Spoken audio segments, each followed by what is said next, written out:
সহ-প্রশিক্ষণ সম্পাদক ডক্টর মৌলানা মারুফুল্লাহ।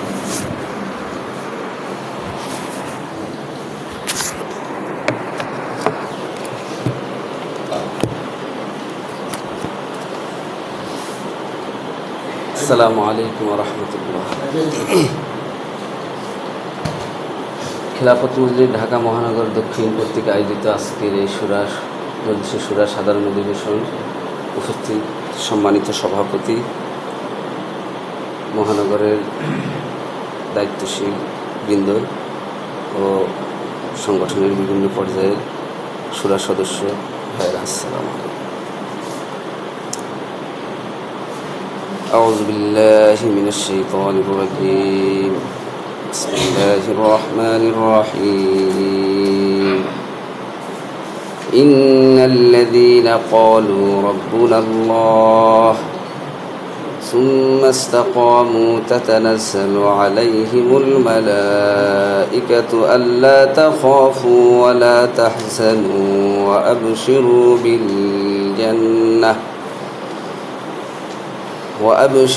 بالجنة التي كنتم توعدون. نحن أولياؤكم في الحياة الدنيا وفي الآخرة ولكم فيها ما تشتهي أنفسكم ولكم فيها ما تدعون نزلا من غفور رحيم. ومن أحسن قولا ممن دعا إلى الله وعمل صالحا وقال إنني من المسلمين. صدق الله المولانا العظيم. الحمد لله. মহান আল্লাহ রব্বুল ইজ্জতুল জালালের হাজার প্রশংসা যে আল্লাহ রব্বুল আলামিন আজকের এই জুমার দিনে আমাদেরকে একটি দিনই মাজমায় একত্রিত হওয়ার তৌফিক দান করেছেন। সকলে বলে আলহামদুলিল্লাহ। এখানে আমি সূরা হামিম সাজদা ফুসসিলাত, এই সূরাটির আরেকটি নাম রয়েছে, এই সূরা থেকে 3টা আয়াত আমি তেলাওয়াত করেছি, 30, 31, 32। এই সূরাটি কোরআনের 41তম সূরা। এখানে 54টি আয়াত আছে সর্বমোট। মক্কা, এটা হিজরতের পূর্বে নাজিল হয়েছে। আল্লাহ তাআলা এখানে কি বলেন আমি প্রথমে আয়াতের অনুবাদ করব, তারপরে আমরা সংক্ষিপ্ত আলোচনায় যাব। ইন্নাল্লাযীনা ক্বালু রাব্বুনাল্লাহ, কোরআনের সবচেয়ে যে বিষয়টা গুরুত্বপূর্ণ, যে আল্লাহ তাআলার প্রত্যেকটা শব্দ চয়ন এটা অন্য যে কোনো কিছুর থেকে ভিন্ন। এটা যখন বান্দা হালিয়া তাদাব্বারুনাল কোরআন, আল্লাহ নিজেই বলছে, তুমি যখন কোরআনকে গবেষণা, চিন্তা, চেতনা দিয়ে এটাকে যখন উপলব্ধি করার চেষ্টা করবা, তোমার কাছে একে একে সবগুলা স্তরের উন্মোচিত হবে। এই জন্য কোরআন হাজারবার পড়ার পরেও একটা আয়াত নিয়ে যখন আপনি নতুন করে ভাববেন, নতুন করে চিন্তা করবেন, আপনার কাছে দেখবেন নতুনত্ব আসবে। এটা কোরআনের মানে বিশালতার একটা বিষয়। কোরআন, এই জন্য তো কোরআন একটা মহাসমুদ্র। এটা 2-1বার পড়লে যে আমরা এর অন্য একটা বই 1-2বার পড়লে আপনার কাছে এটার মানে প্রাপ্তি যেটা এটা শেষ হয়ে যাবে, কিন্তু কোরআনের কোনো শেষ নেই। আপনি বিজ্ঞানিক দৃষ্টিভঙ্গি নিয়ে যদি পড়েন একরকম লাগবে, সাহিত্যিক দৃষ্টিভঙ্গি নিয়ে পড়বেন একরকম লাগবে, যখন যেইভাবে আপনি বলবেন, মানে এর বিশালতার কোনো শেষ নেই। এটাই কোরআনের একটা মুজিজা। সম্মানিত হাজিরিন, এখানে দেখেন প্রথমে এখানে আরবিত ইন্না হরফে মুসাব্বাবিল ফেল, আল্লাহ তাগিদ দিয়ে নিশ্চয়, আল্লাযীনা ক্বালু রাব্বুনাল্লাহ, যারা বলে আমাদের রব আল্লাহ, অতঃপর অবিচল থাকে তাদের নিকট অবতীর্ণ হয় ফেরেশতা এবং বলে তোমরা ভীত হয়েও না, চিন্তিত হয়েও না, এবং তোমাদেরকে যে জান্নাতের প্রতিশ্রুতি দেওয়া হয়েছিল তার সুসংবাদ তোমরা নাও। সুম্মাস্তাকামু, অবিচল থাকার কথা এখানে বলা হয়েছে। এরপরে আল্লাহ বলতেছেন, আমরাই তোমাদের বন্ধু দুনিয়ার জীবনেও আখেরাতেও, আর সেখানে তোমাদের জন্য থাকবে যা কিছু তোমাদের মন চাইবে এবং যেখানে তোমাদের জন্য সেখানে তোমাদের জন্য থাকবে যা তোমরা চাইবে তা, ফিহা মা তাদদাউন। চরম ক্ষমাশীল পরম দয়ালু আল্লাহর পক্ষ হতে এটা হবে তোমাদের জন্য আপ্যায়ন। আর তার চেয়ে কার কথা উত্তম যে আল্লাহর দিকে আহ্বান জানায় এবং সৎ কাজ করে আর বলে অবশ্যই আমি মুসলিমদের অন্তর্ভুক্ত। এটা হলো সরল অনুবাদ। এবার আমরা একটু সংক্ষেপে আলোচনার মধ্যে যাব। এখানে আমি কয়েকটা শব্দকে আলাদা করার চেষ্টা করছি। এক নম্বর হলো রব্বুনাল্লাহ। এই যে কথাটা রব্বুনাল্লাহ সুম্মাস্তাকামু, পরবর্তীতে দেখেন এক একটা শব্দ আল্লাহ একবারে মনে হয় যেন সোনা দিয়ে মোড়াই দিচ্ছে। রব্বুনাল্লাহ মানে আমার রব। এই কথা কোনো বান্দা যদি বলে, আমরা মানুষও সাধারণত দেখবেন চিন্তা করি যে আমার সন্তান, আমার ব্যবসা, আমার সংগঠন, আমার ভাই।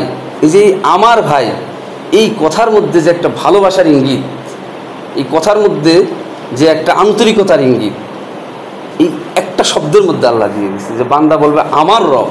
এই আমার রব বলার মধ্যে আল্লাহর একটা ভালো লাগা আছে। সুতরাং এই শব্দ উল্লেখ করে আল্লাহ এখানে মহাব্বত, আমি মনে করি এখানে মহাব্বতের একটা বহিঃপ্রকাশ বান্দার কাছে আল্লাহ তাআলা মেসেজ দিতে চান। রব্বুনাল্লাহ, আমার রব, এই কথাটা বলবে। এখন রবের ব্যাখ্যা তো এটা আপনারা সবাই এখানে ওলামায়ে কেরাম, এখানে নতুন করে বলার কিছু নেই। তারপরেও আমি সংক্ষেপে বলতে চাই যে রব নিয়েই কিন্তু মূলত যুগে যুগে সমস্যা তৈরি হয়েছে। আল্লাহকে আল্লাহ মানতে খুব বেশি সমস্যা কারোর ছিল না কোনো কালেই, কিন্তু রব মানতে অনেক সমস্যা। ফেরাউন নিজে বলছে ক্বালা আনা রব্বুকুমুল আলা, ফাক্বালা আনা রব্বুকুমুল আলা। সে নিজেকে রব দাবি করছে, আল্লাহ দাবি করছে এমন কথা কিন্তু পাওয়া যায় না। তো সুতরাং রবের ক্ষেত্রে 5টা জিনিস আমরা হয়তো এখানে আনতে পারি। এক নম্বর হলো সৃষ্টি করেছেন, লালন পালন করেন, রক্ষণাবেক্ষণ করেন, রিজিক দেন, বিধান দেন। এই বিষয়গুলো রবের মধ্যে অন্তর্ভুক্ত। তাহলে রব রুবুবিয়তের এই কয়েকটা বিষয় সবচেয়ে গুরুত্বপূর্ণ। কীভাবে লালন পালন করে আল্লাহর লালন পালন, কিন্তু এটা ইমানদাররা ছাড়া বোঝা কঠিন। আমরা হয়তো বাহ্যিকভাবে দেখতেছি চাকরি বাকরি, টাকা পয়সা, এই দুনিয়ার আসবাব, এগুলোর দ্বারা আমি লালন পালন হচ্ছি, মা বাবার দ্বারা। তারপরে এইগুলো হলো বাহ্যিক একটা বিষয়, কিন্তু আল্লাহ তাআলাই মূলত বান্দাকে লালন পালন, রক্ষণাবেক্ষণ, সৃষ্টির সামগ্রিক বিষয় আল্লাহ তাআলা। এই জন্য এখানে সংক্ষেপে একটা আমি এক্সাম্পল যদি দিই যে হযরত জুন্নুন মিসরি ও হযরত ইউসুফ বিন হাসান রহমতুল্লাহ আলাই, ওনারা তো পর্যবেক্ষণের নজরে একটা আজীব ঘটনা এখানে পাওয়া যায় যে রাস্তা নদীর ধার দিয়ে একসময় ওনারা দুজন হেঁটে যাচ্ছিলেন। তো একটা পর্যায়ে দেখলেন যে একটা বিষাক্ত আপনার বিচ্ছি এরকম একটা প্রাণী, খুবই বিষাক্ত, এরা নদীর পাড় দিয়ে এরকম হেঁটে হেঁটে যাচ্ছে। এরপরে ওই জায়গায় একটা ব্যাঙ আসছে নদীর কূলে, এই ব্যাঙের উপরে ওইটা সাওয়ার হয়েছে, এরপরে নদী পার হয়েছে। তো ওনারা এই জিনিসগুলো অবলোকন করতেছে যে এই প্রাণীটা কোথায় আসলো, কোথায় যাচ্ছে, কেন আসলো, কেন যাচ্ছে, এর কি উদ্দেশ্য, কি কারণে, বেহুদা তো কোনো কাজ হয় না, কি উদ্দেশ্য। তো ওনারা উৎসুক মনে, অনেক সময় হয় না এরকম যে কি ঘটনাটা কি, এক একজনের চিন্তা চেতনা এক এক রকম, মানুষের জীবনে এরকম ঘটনা ঘটে গেছে। পরে ওনারা এরকম নদী দেখছে যে নদীর ওপারে গেছে সে, তারপর ব্যাঙের পিঠ থেকে নামছে, নাইমে ওপারে যাওয়ার পরে একটা গাছের নিচে এক ব্যক্তি ঘুমন্ত অবস্থায় ঘুমায় আছে।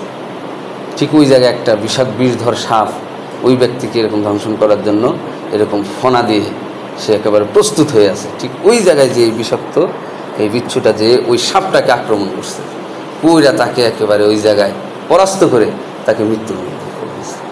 তখন ওনারা বললে দেখেন আল্লাহ তাআলা কীভাবে বান্দাকে লালন পালন, কোথায় ছিল নদীর ওপারে, সে হাঁটতে হাঁটতে আসলো, ব্যাঙের উপরে উঠলো, নদী পার হইল, এখানে ঘুমন্ত ব্যক্তি, এই প্রাণী জানলো কি করে?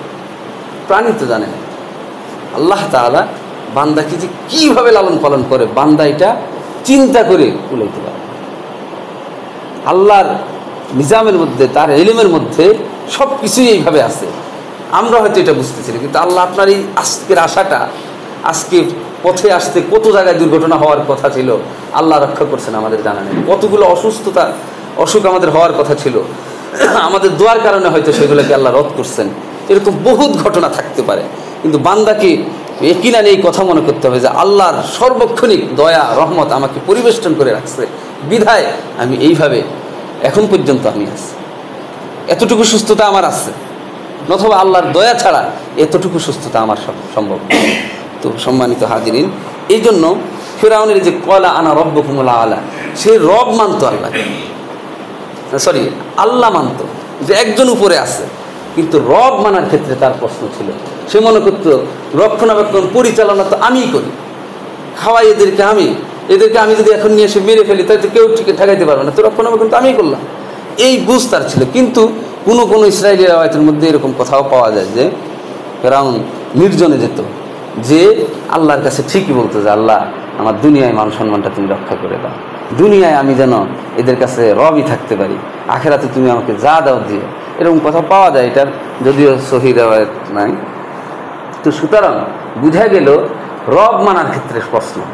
আবার আমাদের বাংলাদেশের প্রেক্ষাপটে আমরা যারা খেলাফত মজলিস করি, দেখেন আমাদেরও আল্লাহকে আমরা রব মানি, ঠিক আছে আমরা মানি, কিন্তু আসলে কার্যত যে পাঁচটা জিনিস বলছে বিধানদাতা হিসেবে আমরা মানি, বিধানদাতা মানার জন্য, আল্লাহর বিধান বাস্তবায়নের জন্য, তারপরে এই বিষয়গুলো বাস্তবায়নের জন্য আমাদের চেষ্টা কতটুকু, কাজ কতটুকু, মিশনে যে গত দিন আমরা আমাদের সিরাজুল মামুনের আলোচনা, মিশন আমরা মিশন হিসেবে নিচ্ছি কিনা, আসলে আমরা পারি না। এই জন্য ইস্তেগফারের আমল করা, তাহলে আল্লাহ তাআলা আমাদের এক সময় হয়তো মিশন হিসাবে নিজের জীবনে এটা সেট আপ করবে। তো প্রিয় ভাইরা, আসলে মানুষের সবসময় একরকম থাকে না। আমরা যখন ছাত্র মজলিস করছি, আমার মনে আছে আমার ছোটোবেলার একটা কথা, এটা আমি মানে দোয়ার জন্য বলতেছি যে আল্লাহ যেন আমাদের মধ্যে এখন সেই ইটা দেয়। আমাদের দেশের বাড়ি ছিল লক্ষ্মীপুর জেলা। তো ওখানে যাওয়ার পরে আমি যাই দেখি ছাত্র মজলিসের কিছু নাই, মানে 8-9 পড়ি। তো কি আমি ছাত্র মজলিস করি, কিন্তু এখানে ছাত্র মজলিস কিছু চিনেও না, কোনো জায়গায় নাই, কিন্তু শিবির লেখা। তা আমি কি করবো, ওই যে ইটের একটা আছে না খোয়া, এটা নিয়ে আমি সন্ধ্যার দিকে বাজারে বিভিন্ন জায়গায় ছাত্র মজলিস এটা লিখে পরে মানে আমাকে এই যে ছাত্র মজলিস, অন্যদেরকে বলে ছাত্র মজলিস নাই কেন, এই যে বাজারে দেখতেছে এগুলো আছে। তো আমি বুঝতাম যে আসলে আমার ইসলামী আন্দোলনের প্রতি, সংগঠনের প্রতি ওই সময় যে জিনিসটা কাজ করতো, এখন আসলে এইভাবে বিভিন্ন কারণে আমার মধ্যে নেই। তাহলে আমার এখানে ইহতিসাব হওয়া দরকার। সম্মানিত হাজিরের জন্য আমার সংগঠন, আমার আল্লাহ, আমার রব, এগুলো মোহাব্বতের বহিঃপ্রকাশ। সংগঠনের ক্ষেত্রেও এই জিনিস যতক্ষণ আল্লাহর মোহাব্বত ছাড়া আমি কিভাবে সংগঠনকে আমার নিজের জীবনের মিশন বানাবো, সম্ভব? মোহাব্বত ছাড়া এই বৃষ্টির ভিতরে আসা সম্ভব? মোহাব্বত ছাড়া 2 ঘন্টা এই সময় সাংসারিক কত কাজ বসা সম্ভব? কিন্তু মিশন যদি হয়ে যায়, তাহলে সাংসারিক সকল বাজার সদাই করতে গেছেন, ওখানেও দেখবেন আপনার সাংগঠনিক চিন্তা, ওখানেও আপনার এই কাজ। সুতরাং মোহাব্বতের কোনো বিকল্প নেই। আল্লাহর মোহাব্বত আল্লাহর জন্য করতেছি, এই বিষয় না আসা পর্যন্ত আমার মিশন এটা কখনোই হবে না। মোহাব্বতের জন্য কি করণীয়? এই জন্য পরবর্তী দেখেন আল্লাহ তাআলা এখানে বলতেছেন রবের কথা। এখানে রবের আরো ব্যাখ্যা আছে এখানে সূরা ফাতিহার মধ্যেও কিন্তু দেখছেন রব্বিল আলামিন, এখানে আলহামদুলিল্লাহ রব্বিল আলামিন। আলাম কত বড় রব যে তিনি, কত বড় ক্ষমতা যে তার। এখানে 8টা বিশ্বজগতের যদি মধ্যে 8টা জগতের কথা এখানে বিভিন্ন জায়গায় পাওয়া যায়। এই 8টা জগতের মধ্যে মানব জগৎ, জিন জগৎ, ফেরেশতা জগৎ, পশু পাখি জগৎ, উদ্ভিদ জগৎ, নির্জীব পদার্থের জগৎ, তারপর বরজাখের জগৎ। এটা আরও আজীব ব্যাপার। বরজাখ এটা তো রহস্যময় একটা জায়গা, বান্দা কোথায় কিভাবে আছে কি, এটা আরও মজার ব্যাপার। এখানে আপনার আখেরাতের জগৎ, তারপরে এই বিষয়গুলো। আর এই জগৎগুলোর মধ্যে বিজ্ঞানীরা কিন্তু এখানে আরেকটা কথা বলছেন যে এই মহাবিশ্ব ছাড়াও আরও অন্য বিশ্বজগৎ থাকার সম্ভাবনা নাকচ করা যায় না, আরও বিশ্বজগৎ থাকতে পারে আল্লাহর সৃষ্টির মধ্যে। তো সুতরাং এই জগতেরও যদি মানে নর্মাল একটা ধারণা আমরা নিই, তাহলে আমরা মানে চোখে যা দেখি তার মধ্যে 93 বিলিয়ন আলোকবর্ষ পর্যন্ত আমরা মূলত মানে আমাদের ব্যাস, এই মহাবিশ্বের যে ব্যাসটা, এটা হলো 93 বিলিয়ন মানে আলোকবর্ষ পর্যন্ত। এরপরে তো এখানে আরও 2 ট্রিলিয়নেরও বেশি গ্যালাক্সিতে থাকে। প্রত্যেকটা গ্যালাক্সিতে আবার এরকম কয়েক বিলিয়ন নক্ষত্র। এই সবগুলো মিলে এটা বিশাল একটা ব্যাপার। তাহলে এই সব কিছুর রব আল্লাহ, এবং সেকেন্ডের মধ্যে অতি অল্প মানে একেবারে মানে কি বলবো, আল্লাহ তাআলার কোনো বলতে হয় না, আল্লাহ তাআলা সব কিছুকে নিয়ন্ত্রণ করেন। তাহলে তার কত বড় ক্ষমতা। তিনি যে রব, একই সাথে এই মানে বিশ্বের সবগুলো মানে ক্ষুদ্র ক্ষুদ্র প্রাণী, ক্ষুদ্র ক্ষুদ্র আল্লাহর সৃষ্টিকে আল্লাহ তাআলা একই সাথে অল ইন অল তিনি নিয়ন্ত্রণ করতেছেন। তাহলে আল্লাহর বড়ত্বের বর্ণনা এই যেটুকু আমাদের লেখন, এটুকু মানুষের গবেষণা। সেই মানুষকে বলা হয়েছে অমা উতিতুম মিনাল ইলমি ইল্লা কলিলা, অল্প জ্ঞান দিছে আল্লাহ। অল্পের অবস্থা মানুষের গবেষণা, বিজ্ঞানের গবেষণা এত ব্যাপক একটা বিষয়, অথচ তাহলে বেশি ইলম আল্লাহর কাছে আছে, সেটার কি অবস্থা হবে, সেটা কি? এই জন্য আল্লাহর পরিচয় নিয়ে, আল্লাহর রুবুবিয়ত নিয়ে, আল্লাহর এইগুলো নিয়ে বেশি অতিরঞ্জিত আলোচনা করা মানুষের এই মস্তিষ্কের মানে এরিয়ার মধ্যে পড়ে না, নিষিদ্ধ করা হয়েছে কোনো কোনো ক্ষেত্রে, মানে এরিয়ার ভিতরে করতে বলা হয়েছে। সুতরাং এখানে এই যে মহাব্বতের বিষয় আরেকটা বলি, যে আরেকটা বিষয় খেয়াল করতে হবে, এই মহাব্বত তৈরির কিছু প্রক্রিয়া আছে। আমার মহাব্বত এমনি হবে না। খাজা মজনুদ্দিন রহমতুল্লাহ আলাই উনি একটা শের বলছিলেন, হার তামান্না দিল সে রুখসত হো গই, আফতু আজা আফতু খালুয়াত হো গই। উনার এটার বাংলা তর্জমাটা এরকম আসে, এটা আমি একটা কাব্যিকভাবে লিখছি, যে দিলকে সকল চাহিদা হতে করেছি আজ খালি, বানায় নাও না আমায় তোমার মহাব্বতের বাগানের মালিক। তো দিলকে সব কিছু থেকে যখন বান্দা সরাই দিত, টাকা পয়সা, গাড়ি বাড়ি, সন্তান সন্ততি, নিজের মহাব্বত থেকে যখন আপনার দিলকে আপনি খালওয়াত করতে পারবেন, খালি করতে পারবেন, তখন আল্লাহর মহাব্বত ওই জায়গাটায়। একটা গ্লাসে পানি আছে, এখন আপনি ওই জায়গায় আবার শরবত দিলে শরবত তো পড়ে যাবে, পানিও পড়ে যাবে, যে কোনো কিছু, এটাকে খালি করা যাবে।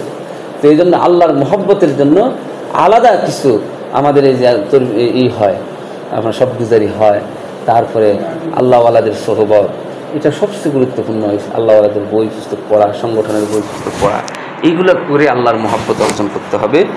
এই শেরটা যখন উনি বলছেন, থানবী রহমতুল্লাহ বলছে, এই মুহূর্তে আমার কাছে 1 লক্ষ টাকা থাকলে আমি এই শেরের জন্য 1 লক্ষ টাকা দিতাম। মানে উনি বলছে যে এইটার দাম আমার কাছে এত বেশি, কত মারাত্মক কথা। তুমি দিলকে সব কিছু থেকে খালি বুক করছো, কোনো কিছু নেই, টাকা পয়সা, কোনো লোভ, কোনো কিছুর চাহিদা আমি আল্লাহ নেই। এই দোয়াও তো করতে, আল্লাহ রাসূল দোয়া করতে, আল্লাহুম্মা জা আল হুব্বাকা আহাব্বা ইলাইয়া মিন নাফসি ওয়া মালি ওয়া আহলি ওয়া মিনাল মাইল বাহরি। তো আল্লাহ রাসূলের এই দোয়া করা দরকার কি? আল্লাহর মহব্বত কি তার কম ছিল? উনি এই দোয়া করতো সব সময়। আমাদের কয়বার জীবনে আমরা এই দোয়া করছি, মুখস্থ করছি কয়জন? মহব্বতটা কীভাবে আসবে, চেষ্টা কি আছে আমার জন্য, আমার চেষ্টার জায়গাগুলো আমাকে এইভাবে তৈরি করতে হবে। সম্মানিত সময় কিন্তু আমাদের বেশি নেই। সাংগঠনিক জীবনে অনেক বছর আমরা কাজ করছি, আমাদের আসলে আমরা কাজের প্রত্যাশিত জায়গায় আমরা পৌঁছতে পারি না। এরপরে আসি আমরা এখানে আরও অনেক বিষয়। দেখেন, বান্দা আল্লাহর সৃষ্টি জগতের কী বর্ণনা পাবে? খুব বেশি বর্ণনা বান্দার পাওয়ার সুযোগ নেই। 1970 থেকে 1979 পর্যন্ত সোভিয়েত ইউনিয়ন, রাশিয়া, এরা শুধুমাত্র জমিনের তথ্যগুলো আমাদের কাছে, জমিনের নিচে মাত্র 12 কিলোমিটার নিচে এই বিজ্ঞান যেতে সক্ষম হয়েছে, 7.5 মাইল মতো। এরপরে কি আছে? কোনো মানুষের দ্বারা, কোনো বিজ্ঞানের দ্বারা, কোনো পৃথিবীর শক্তির দ্বারা সেটা উন্মোচন করা সম্ভব হয় না। তা আর মহাশূন্য কী করবে, মহাকাশ কী করবে? তারা ওটা তো একটা লিমিটেড। জমিন তো এটা আমাদের একেবারে হাতের কাছে, এটা মানে কতটুকুই বা হবে। তো সুতরাং এই 12 কিলোমিটারের পরে তারা যাইতে পারেন। তারা এখানে কোলা সুপার ডিপ, যেটা বারহোল, এখানে তারা 7.5 কিলোমিটার, এরপরে তারা পরিত্যক্ত করছে। কেন? উত্তাপের কারণে। এবং এমন ধার্য পদার্থ এখানে আছে যে এরপরে পৃথিবীর কোনো পদার্থ, কোনো জিনিস, লোহা বলেন, কোনো কিছুই এরপরে আর ভেদ করা সম্ভব হয় না। এবং মানুষের থাকা অসম্ভব, কোনো যন্ত্রপাতি, কোনো কিছুই এরপরে আর নেওয়া সম্ভব হয় না। তাহলে জমিনের এই 7 কিলোমিটার পরে বান্দা জমিনের এই রহস্য উন্মোচন করতে ব্যর্থ। সে আল্লাহ তাআলা, তাহলে দেখেন কত কিছু আল্লাহ তাআলার এখানে, আল্লাহর শক্তিটা শুধু এই জমিনের মধ্যেও আমরা উন্মোচন করতে পারি, এর বাহিরে বহুত কিছু আছে। তো সুতরাং সুম্মাস্তাকামু, এখানে তাফসিরের মধ্যে ইবনে কাসির সহ বিভিন্ন তাফসিরে বহুত কথা, আমি এখানে শর্টে 2টা শব্দ এখানে নিয়ে আসছি। সুম্মাস্তাকামু মানে এই ইস্তিকামত থাকা, আল্লাহকে আল্লাহ বলার পরে এটার উপরে অটল থাকা, অবিচল থাকা, এই ইস্তিকামত শব্দ আল্লাহ এখানে ব্যবহার করছে।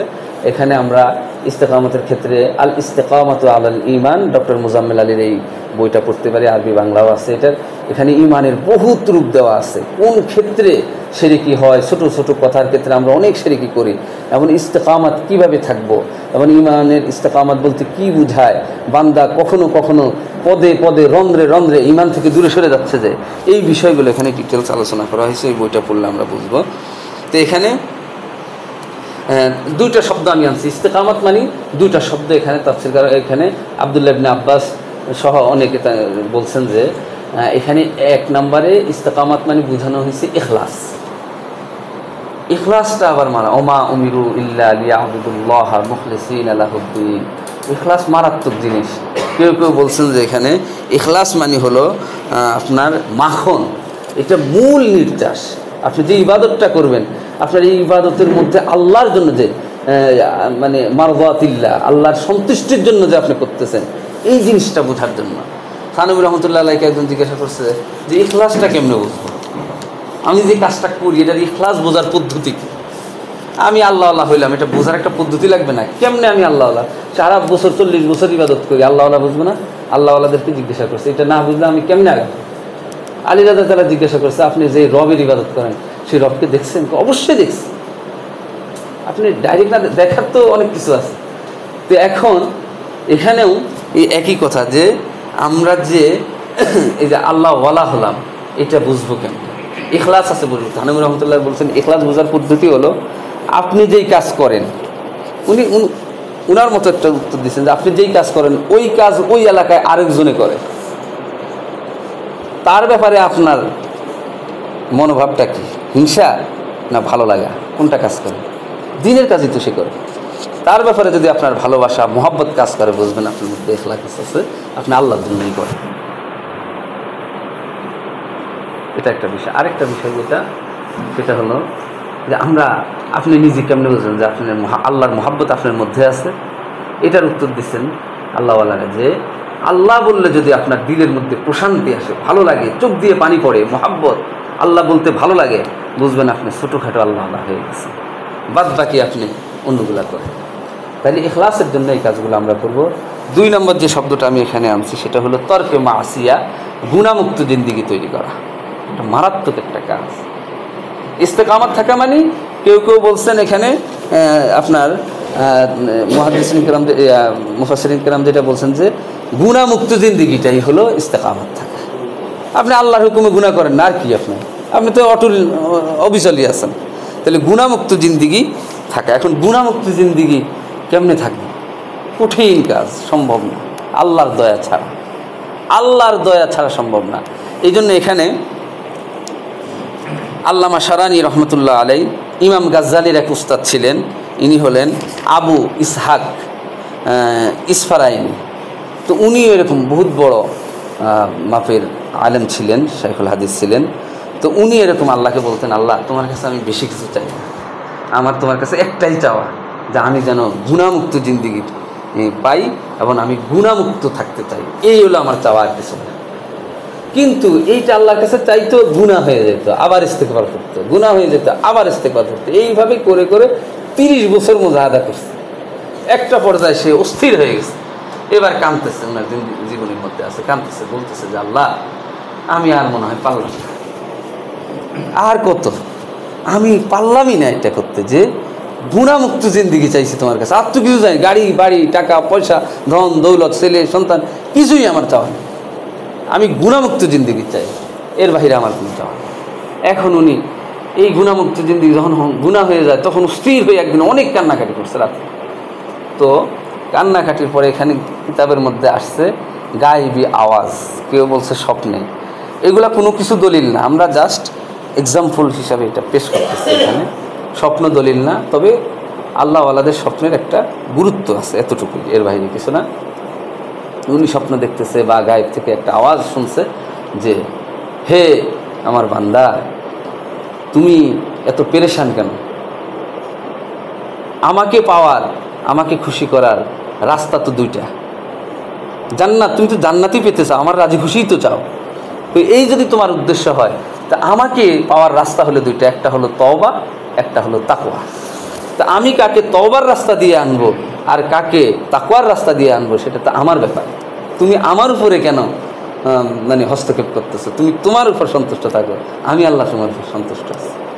তখন উনি এটা শোনার পর উনার বুঝে আসলো যে হ্যাঁ, আমাকে তো আল্লাহ তওবার উপরে রাখছে, আমার গুনাহ হওয়া এটা তো গুনাহ হবে, বান্দার কাজ, জামা পরলে ময়লা লাগবে, পরিষ্কার করা এটা কাজ, কিন্তু আপনি গুনাহ মুক্ত তো ফেরেশতারা, বান্দার গুনাহ হবে না এমন না, কিন্তু আপনি ফিরে আসেন কিনা, লজ্জিত কিনা, আপনি মানে অনেক লজ্জিত। একটা পর্যায়ে তো বান্দা এমন যে আল্লাহ আর মনে হয় তো এই যে আপনার তৈরি হয়েছে মনের দিলের একটা অবস্থা, এটা তো আমি আল্লাহ তাআলার দেওয়া। তো সুতরাং এটা গুরুত্বপূর্ণ। তাহলে আল্লাহ তাআলার মোহাব্বত তৈরির জন্য আল্লাহকে পাওয়ারও রাস্তা দুইটা, একটা হলো তওবা, একটা হলো তাকওয়া। এটা কিতাবেরও শরীয়তের দলিলও আছে এই মর্মে। আমি আর লম্বা আলোচনা এখানে যাচ্ছি না। এরপরে ইস্তেকামতের আরও ঘটনা তো আছে। আবু বকর রাদিয়াল্লাহু তাআলা কী রকম ইস্তেকামত ছিলেন, উমর রাদিয়াল্লাহু তাআলা, এগুলো বলতে গেলে লম্বা সময়, এটা সুযোগ নেই। আমি খালি এখানে একটু আলোচনা করে। হযরত বিলাল রাদিয়াল্লাহু তাআলা কী ইস্তেকামত, কী মোহাব্বত দেখেন। আহাদ আহাদ, জীবন চলে যায়, আহাদ আহাদ আহাদ। মাটিতে উত্তপ্ত গরম সৌদিতে, মানে আমি হজে যখন গেছি আমার কাছে মনে হয়েছে যে এটা কোন দেশের গরম। মানে আমাদের ওই মানে আমি সহ্যই করতে পারতেছিলাম না শুরুর দিকে। খালি এই যে আপনার খাচ্ছিলাম ঠান্ডা, যে এইগুলা কি জানো, হ্যাঁ ওইগুলা। আমার মামা ছিল ওখানে, খালি ওইগুলো দিত, ওইগুলো খাইতাম। যে এত গরম, মানে বাংলাদেশের গরমের সাথে কোনো মিল নেই, অসহ্য লাগতো। তো সেখানে ওই যুগে তো আরও কীরকম গরম ছিল আল্লাহ জানে।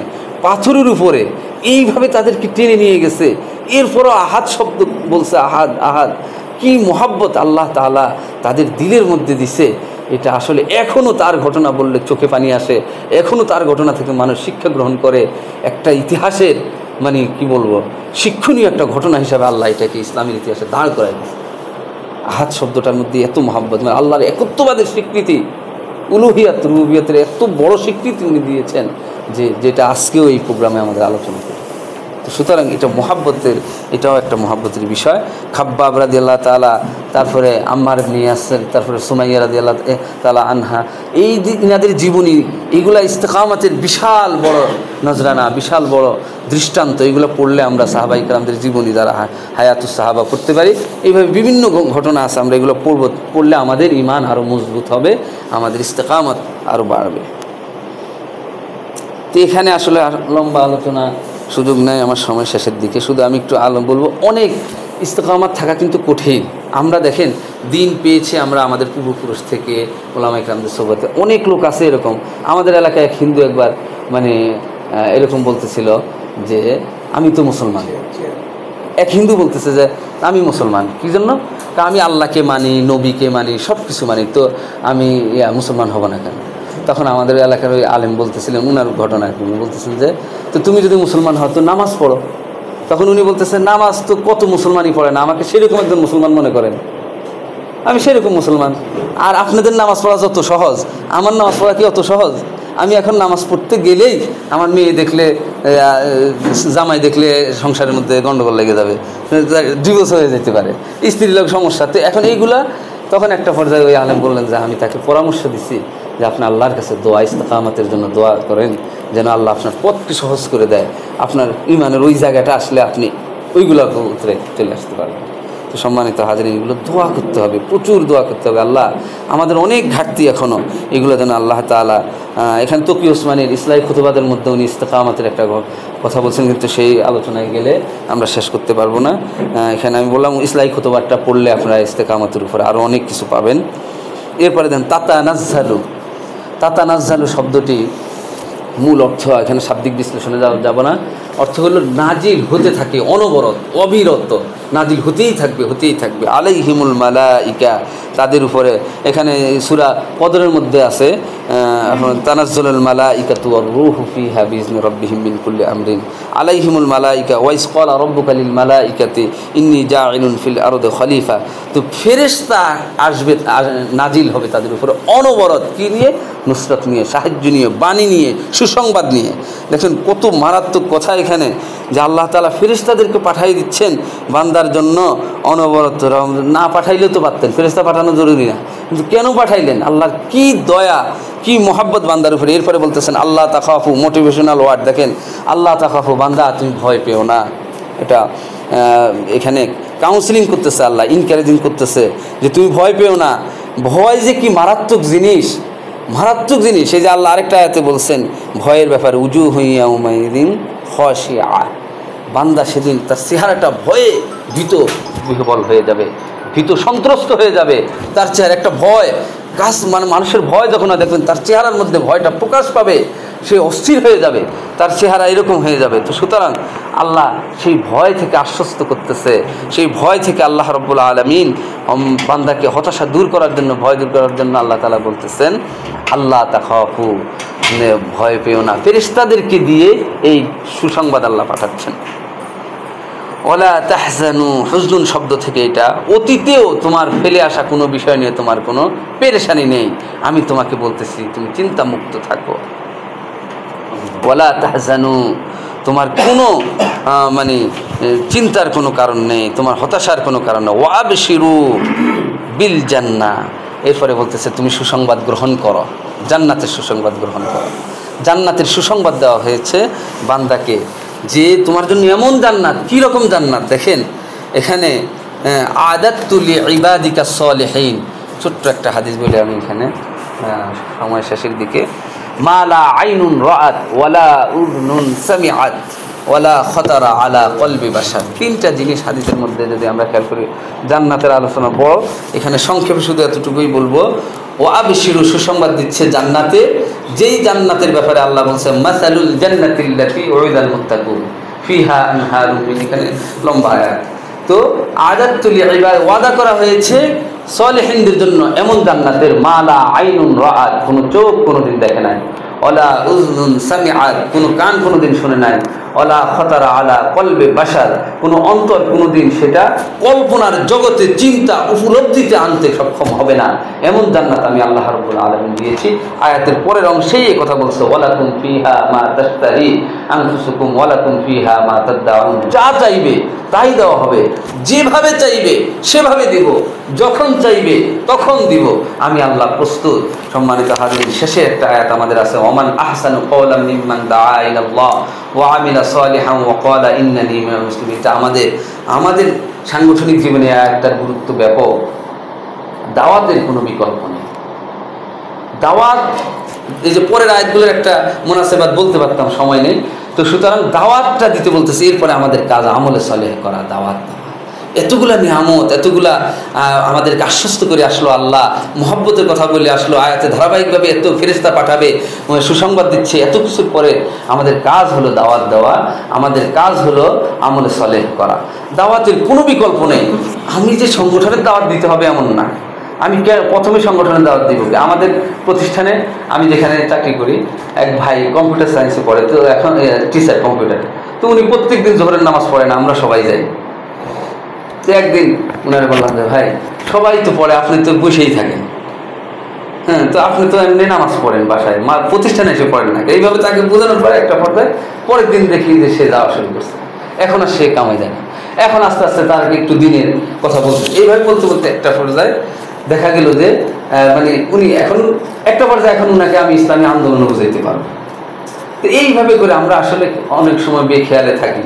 আমার চিন্তা চেতনা এইভাবে যদি আমি দিনের দাওয়াত দিয়ে আগে আল্লাহর দিকে ডাকি, এখানে যে শেষে যে কথাটা রয়েছে দাআ ইলাল্লাহ, আল্লাহর দিকে ডাকা। কেউ কেউ বলছেন মুয়াজ্জিনের ব্যাপারে বলা হয়েছে, তবে আল্লাহর দিকে আমরা ডাকবো, সংগঠনের দিকে ডাকবো, নামাজের দিকে ডাকবো। এই দাওয়াতি কাজ আজকের এই রাসূল কোরআন থেকে যদি আমরা মনে করি যে আল্লাহর মহব্বত আমাদের অন্তরে আসা দরকার, দাওয়াতি কাজ আমাদের বৃদ্ধি করা দরকার, সংগঠনের আমার সংগঠন এই মহব্বত দিলের মধ্যে তৈরি করা দরকার, এবং নিজের সংগঠন হলে নিজের সন্তান নিজের বাড়ির ক্ষেত্রে যেরকম করি সেরকম করি কিনা। কিছু সব হয়তো একদিনে পারবো না, সাহাবায়ে কেরাম পারে নাই, বলছে যে মহব্বত করি ইয়া রাসূলুল্লাহ, কিন্তু নিজের থেকে বেশি না। কিছুক্ষণ পরে বলে যে হ্যাঁ নিজের থেকে বেশি। তা আমাদেরকে এরকম নিজের সাথে লড়াই করে আস্তে আস্তে সংগঠনের মহব্বত, পরোক্ষভাবে দ্বীনের প্রতি, আল্লাহর প্রতি মহব্বত, রাসূলের প্রতি মহব্বত, এটা তৈরি করার চেষ্টা করব। আল্লাহ তাআলা আমাদের সবাইকে আজকের এই আলোচনা থেকে ফায়দা হাসিল করার তৌফিক দান করুন আমাদের জন্য।